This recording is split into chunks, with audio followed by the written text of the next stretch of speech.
A big renovation project for taking care of older folks. It costs $30,000. But wait, what's happening? That's the house of my wife's parents, isn't it? A man on the phone claims to be married to my wife's estranged sister. The talk is all confusing, so it seems like my sister-in-law might be planning something. My name's Martha, and I'm 56 years old. I stay at home. My kids, a son and a daughter, are grown-ups now and don't live with us anymore. It's just me, my husband, and his parents living together.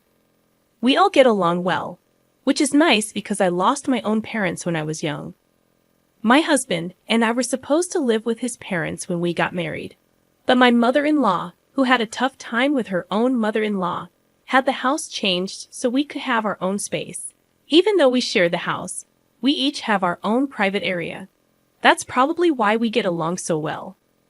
My husband still works during the day, so I spend a lot of time with my in-laws. One day, while my father-in-law was busy on the farm, I was getting lunch ready in the kitchen. I planned for us to eat outside together. Then we got a call from one of my father-in-law's friends on the farm, saying he fell and hurt himself. They rushed him to the family doctor in a truck. My mother-in-law and I left the food and hurried to the hospital.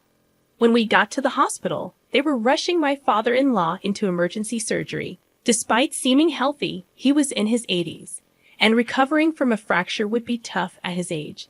The doctors warned us that he might need a wheelchair afterwards. But I was determined. As long as he's alive, that's what matters. I'll be there to support him, I said. We waited nervously while he was in surgery, hoping for the best. By the time my husband finished work and joined us, the surgery was over. We were relieved to see my father-in-law sleeping peacefully in his hospital room, without any major complications. We decided to stick together and support him through his recovery. But sadly, our hopes were dashed when my father-in-law passed away suddenly a month later. His age had made him vulnerable, and he caught an infection after the surgery. Since many of his friends and relatives were also elderly, we didn't want to upset them by spreading the news of his passing. So, after discussing it, we opted for a small family funeral. But even that didn't solve all our problems. What about my sister-in-law? I asked my mother-in-law and husband. They didn't look happy, probably remembering her troubled marriage. My in-laws weren't happy about my sister-in-law's marriage. They strongly opposed it. While my husband wasn't as against it, he wasn't thrilled either.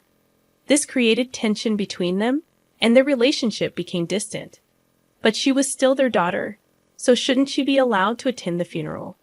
They agreed that if we could find her, she could come. But we couldn't reach her, so the funeral went ahead without her. It's just how things are with her. It's fate. Don't worry about it, Martha, my mother-in-law told me as we returned home from the crematorium with my father-in-law's ashes. My father-in-law's sudden death caught us all off guard. We weren't prepared for it mentally. We rushed through the funeral and cremation. We held his ashes, lit incense, and spent the next few days feeling lost. It's easier when my husband is here. We can talk and support each other. But when he's at work, I can't bear being alone in the quiet house, so I go to my mother-in-law's room. I know my mother-in-law is going through even more pain and sadness than I am. After all, she lost her husband suddenly, someone she had been with for so many years. So even though it's hard, I try to act cheerful around her. But my mother-in-law was more accepting of the situation. I thought I'd be in this state for the next 49 days, but yes, we can go through his things later.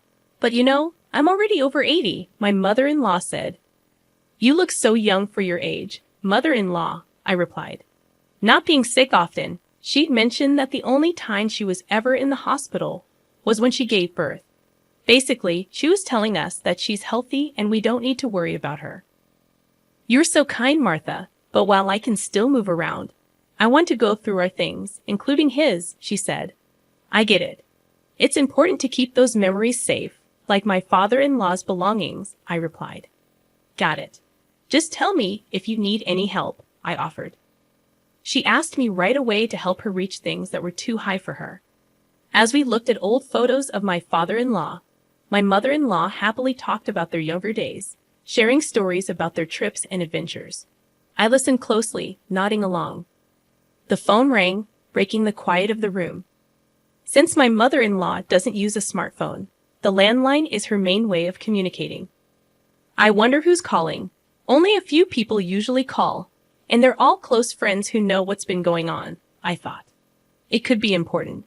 I'll get it, I said, realizing it would be easier for me to answer than for my mother-in-law, who had been mentioning how hard it was getting for her to move around. I quickly answered the phone by the entrance, and a man I didn't recognize greeted me politely. He said he was my sister-in-law's husband, but I'd never met him before, so I wasn't sure if he was really who he claimed to be. As I listened, I started to wonder if this was some kind of scam targeting older people. Then he said, "I want to talk to you about the home renovation for caregiving, but my father-in-law had already passed away. Why was he bringing up caregiving renovations now? Did he get the wrong house?" "No, my mother-in-law didn't need that level of care." "Excuse me, but are you sure you have the right house?" I asked cautiously. The man claiming to be my sister-in-law's husband mentioned her maiden name, which matched my husband's family. So there was no mistake that this was their family home. Plus, the name matched my sister-in-law's. "It's true that the woman you mentioned is my husband's sister. Thank you for believing me. With all the trouble our marriage has caused, I was worried I had made a bad impression again," the man said. I wasn't sure why my in-laws were so against my sister-in-law's marriage, but I didn't get a bad impression from this man at all. In fact, he seemed very humble and sincere. My brother-in-law explained that he heard the caregiving renovation would cost around $30,000. He felt bad for any trouble he may have caused and wanted to make up for it. He planned to pay the $30,000, but couldn't get the money ready by the deadline. He called to ask if we could possibly wait and extend the payment deadline. It's awkward to let him explain everything before saying this, but since he spoke with such passion, I failed to convey the truth, I thought to myself. Thanks for being polite. Now, about the extension, just hold on a sec, I said, then turned to my mother-in-law. When did you find out about the changes to caregiving? I asked her. My father-in-law was really healthy and was working on the farm until recently, she said. So you didn't need any caregiving help at all? I double-checked. No, not at all. Wait, are you talking about the past? She realized. Yes, my father-in-law died. We buried him and cremated him recently, I told him. I understand. Well, I could imagine him getting flustered on the phone. He must be confused because of what his wife told him and what actually happened. I had planned to stay like this until the 49th day, but yes, we can go through his things later. But you know, mother-in-law, I'm already over 80. You seem much younger than 80, mother-in-law. She rarely got sick. She'd mentioned that the only time she went to the hospital was to give birth. Basically, she was saying she's healthy and we don't need to worry about her.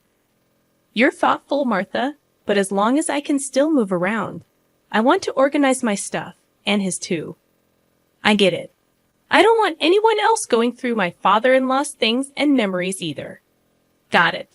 Just tell me if you need a hand, I said. She quickly asked me to assist her in reaching things that were too high for her. While we were sorting through old photos of my father-in-law, my mother-in-law joyfully recalled memories of their younger years, recounting tales of their travels and adventures. I listened closely, nodding in agreement when the landline rang. Since my mother-in-law doesn't have a smartphone, the landline is her primary way of communicating. I wonder who that could be, I remarked. There were only a few people who usually called, and they were all close friends who knew our situation. I thought they might avoid calling if they knew, but it could be an emergency. I decided to answer it. It was better for me to move rather than make my mother-in-law, who had been mentioning how hard it was to sit and stand, get up. So I quickly picked up the phone near the entrance. A man's voice I didn't recognize greeted me. He introduced himself as my sister-in-law's husband, speaking very politely. However, I had never met him before. I wasn't sure if he really was who he claimed to be. As I listened, wondering if this was some new scam targeting elderly people. He said, "I want to talk to you about the home renovation for caregiving. My father-in-law had already passed away. Why was he bringing up caregiving renovations now? Did he mistake my mother-in-law for someone else?" "No, she didn't need that level of care." "Excuse me, but are you sure you have the right house?" I asked. This is my wife's family home, right?" The man claiming to be my sister-in-law's husband mentioned her maiden name. It did match my husband's family, and there was no doubt this was their home. Plus, the name matched my sister-in-law's. "It's true that the woman you mentioned is my husband's sister." "Thank goodness.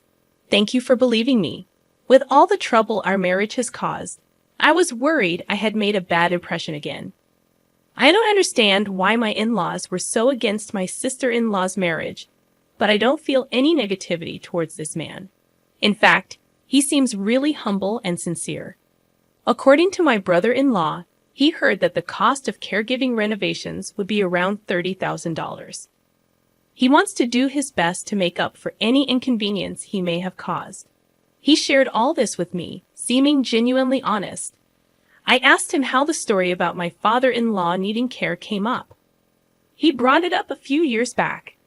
At first, he seemed to be sending a fixed amount every month to help with caregiving expenses. But it was clear that neither my father-in-law nor mother-in-law had heard anything about it. If they had known, my mother-in-law would have invited him to the funeral, he explained. Her mother was thankful and said it helped, so I thought maybe I was slowly being forgiven. But if she was forgiving you, wouldn't she have talked to you about it? I questioned. That's right. What's more, the amount of money he sent each year kept going up. He was sending more money every month, thinking we had requested extra help. But we didn't remember asking for anything like that. So none of that money actually reached you? I asked. When I confirmed, I could imagine him getting really upset. It was difficult for me to share this information as well. As I listened, I started to wonder if my sister-in-law. I can't say for sure if you're being scammed, but I hesitated. You don't have to sugarcoat it. I am being scammed, right? He interrupted. I couldn't outright confirm or deny it, so I stayed silent. He probably took my silence as confirmation. What should I do? He asked. Even though it wasn't really my place to answer, assuming he was indeed being scammed, I couldn't just leave my sister-in-law, my husband's sister, alone, despite our strained relationship. I told him we'd talk about it and get back to him later, and that was the end of the call. When I went back to my mother-in-law, she remarked, "That was a long call. Was it a persistent salesperson? You should just hang up on those." "No, it was a man claiming to be my sister-in-law's husband," I replied. I then told my mother-in-law about the conversation. She was shaking with anger as she listened, and her fury only intensified afterward. What kind of person is she, using her father as an excuse to ask her husband for money? She exclaimed. It seemed that my sister-in-law had a history of being irresponsible with money, buying expensive things she couldn't afford with her allowance or earnings from part-time jobs. Her behavior seemed very suspicious. When she wanted to marry, her partner was a man with a significantly high income and a lot of pre-existing wealth, which made her parents strongly against the marriage. Their opposition wasn't for my sister-in-law's sake, but because of her partner. Afterward, we decided to wait at the house of the person responsible, along with her husband, for her to come back home. I couldn't recall the last time I saw my sister-in-law. When she decided to date her then boyfriend with marriage in mind, she introduced him to her parents and brother. There was some uproar about her marriage, but since I wasn't yet part of the family, I didn't attend. So this would be my first meeting with my sister-in-law's husband.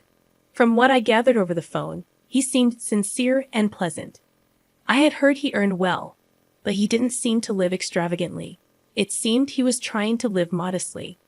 However, if one of the reasons for this was my sister-in-law's deception, it must be a mix of complicated emotions, meeting my sister-in-law again after many years. My sister-in-law, who never expected her mother to be at her home, was so surprised that her eyes widened as she stood frozen. The impression I had of my sister-in-law was of someone who liked flashy things, but the sister-in-law in front of me was excessively flashy and lacked any sense of style, which was hard to watch. The three of us had agreed beforehand to go along with my sister-in-law's story. Initially, we decided not to bring up the fact that she was lying. It's been a while. I'm glad to see you're doing well, I said kindly. When my sister-in-law was suddenly spoken to with kindness, she stammered in response to her mother. She probably thought her lies had been found out and that she was going to be scolded, but she seemed confused by the unexpected kindness. I wanted to see your face after all this time. Have you been doing well? Her mother continued. We didn't tell her the truth about her father's passing and kept up the pretense that he was still alive. I also apologized for not staying in touch and gave a suitable greeting. My sister-in-law humbly said she was glad her mother seemed well and that she had been worried about her. However, she didn't mention her father. It would be awful if the conversation turned to him, and the topic of caregiving expenses slipped out of my husband's mouth. It seemed my husband and she had met before, but it seemed her lies hadn't been exposed. She probably thought she could get away with it and not get caught. Your mom looks happy. It seems you two are getting along well as a couple, my mother-in-law said happily. She hoped my sister-in-law would have a change of heart and start repaying her husband bit by bit. The idea was to shower her with praise in hopes of encouraging her to change her behavior. Somehow, my sister-in-law got carried away and told my mother-in-law that she would support her if she ever needed caregiving, even saying not to worry about money. It's surprising she could say such things in front of her husband, who had been supporting her out of goodwill, I thought. We expressed our gratitude and left that day. My sister-in-law was acting strange, asking for a lot of money. We suspected she was using it for herself. We didn't know where all the $30,000 went, so we hired a private investigator to check her money situation. The money meant for taking care of someone each month was actually being used by her for herself. But it turned out she was also spending a lot of money on a guy she really liked at a club, trying to make him the best. She was spending too much, buying expensive things and getting into debt she couldn't pay back. The guy she liked owed a lot of money to, around $30,000. When my sister-in-law's husband found out, he got really mad. He decided he couldn't ignore it anymore. He made plans while she was away with the guy she liked, not knowing anything about what was going on. My sister-in-law came back home after a few days and found that her house was totally empty. There wasn't any furniture or anything belonging to her left. She started to panic and tried to call her husband, but he didn't pick up. So she called me instead. At first, she was really upset, but when I mentioned her trip with the guy she liked, she suddenly became quiet. She didn't ask how I knew about it because then she would have to admit what she did. Now it was my turn to tell her everything without giving her a chance to argue back. I can't believe you thought you could get away with this and took advantage of everyone.